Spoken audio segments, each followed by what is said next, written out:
Sir বিভিন্ন পরিসংখ্যানের কথা বলছিলাম যে সেখানে কিন্তু বলা হয়েছে যে যত ধরনের রোগ সংক্রান্ত মৃত্যু হয় তার মধ্যে ১ নম্বরে কিন্তু রয়েছে যে হার্ট অ্যাটাকের কারণে তাদের মৃত্যু হচ্ছে সবথেকে বেশি। এর বিশেষ কোনো কারণ আছে কিনা? আসলে এক সময় আমাদের দেশে বা সারা পৃথিবীতে যে ইনফেকশাস ডিজিজ যা সংক্রামক ব্যাধি এবং এর মৃত্যুর হার অনেক বেশি ছিল।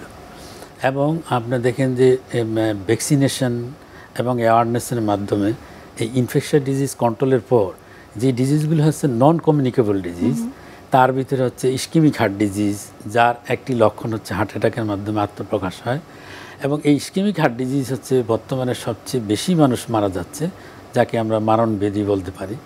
এবং এই হার্ট অ্যাটাক কেন হচ্ছে, যদি আমরা কারণগুলো বিশ্লেষণ করি আমরা দেখি যে হার্ট অ্যাটাকের জন্য কারণ হচ্ছে যেমন ধূমপান, উচ্চ রক্তচাপ, ডায়াবেটিস মেলাইটাস এবং হচ্ছে রক্তে উচ্চ মাত্রায় কোলেস্টেরল। এর পাশাপাশি মানুষের যে কম্পিটিটিভ লাইফস্টাইল, যেমন জীবনযাত্রার ক্ষেত্রে দেখা যাচ্ছে যে একটি কম্পিটিশান, অস্থিরতা, টেনশান যে জিনিসগুলো কাজ করে।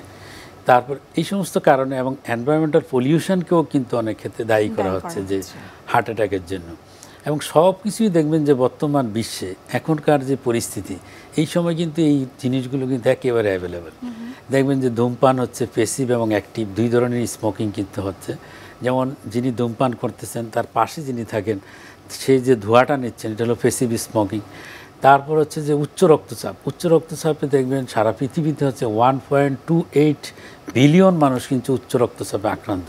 তাহলে বিরাট একটা অংশ কিন্তু এই উচ্চ রক্তচাপও কিন্তু হার্টের ইস্কিমিক হার্ট ডিজিজের জন্য দায়ী। এর পাশাপাশি আমরা যদি দেখি যে খাদ্য অভ্যাসের যে পরিবর্তন, যেমন খাবারে আপনি দেখবেন ট্রান্সফ্যাটের পরিমাণ কিন্তু বেশি এবং অনেক দেশে ট্রান্সফ্যাটকে নিষিদ্ধ করা হচ্ছে। এবং ট্রান্সফ্যাটটা হচ্ছে যা চর্বি যদি হাইড্রোজেনেশনের মাধ্যমে যে কনভার্টেড হচ্ছে স্যাচুরেটেড ফ্যাটে, যখন আপনার বারবার তেলটাকে গরম করা হচ্ছে, পুনর আপনার রান্না করার জন্য ইউজ করা হচ্ছে তেলটাকে, সেই তেলটাই হচ্ছে ট্রান্সফ্যাটে কনভার্টেড হচ্ছে। এর পাশাপাশি আমরা দেখি যে যে সমস্ত বেকারি ফুডগুলো থাকে বা ফাস্ট ফুড থাকে, এতে যে ধরনের চর্বিটা থাকে সেই চর্বিটাও কিন্তু ট্রান্সফ্যাট।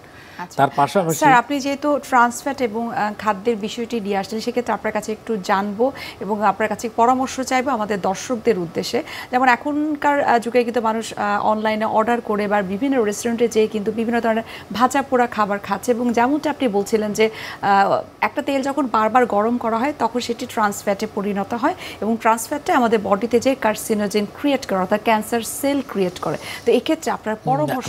আমাদের ক্ষেত্রে ক্যান্সার সেলের জন্য আমি বলছি না, আমারটা হচ্ছে যে হার্টের রক্তনালী বা শরীরে যে রক্তনালী থাকে, এই রক্তনালীর গায়ে এই ট্রান্সফ্যাটগুলো আলটিমেটলি হচ্ছে এগুলো কনভার্টেড হচ্ছে আপনার লো ডেন্সিটি লাইপোপ্রোটিন, এবং যেগুলো হচ্ছে রক্তনালী গায়ে জমার ফলে হচ্ছে কি ওখানে অ্যাথেরোমাটাস প্ল্যাক তৈরি হয়, এবং এই অ্যাথেরোমাটাস প্ল্যাক তৈরি হওয়ার জন্য রক্ত চলাচলে বাধা সৃষ্টি হচ্ছে এবং রক্তনালীগুলো সরু হয়ে যাচ্ছে। এবং এই অ্যাথেরোমাটাস প্ল্যাকটা যখন কমপ্লিকেটেড হয়, যেমন কোনো টেনশান, অস্থিরতা, ধূমপানের কারণে প্ল্যাকটা ফেটে যাওয়ার পর ওখানে আপনার প্লেটলেট জমে রক্ত জমাট বেঁধে যায়। রক্ত জমাট বেঁধে যাওয়ার জন্য একেবারে হার্টের মাংসপেশিতে রক্ত প্রবাহ কিন্তু বন্ধ হয়ে যায়, যার ফলে হচ্ছে হার্ট অ্যাটাক।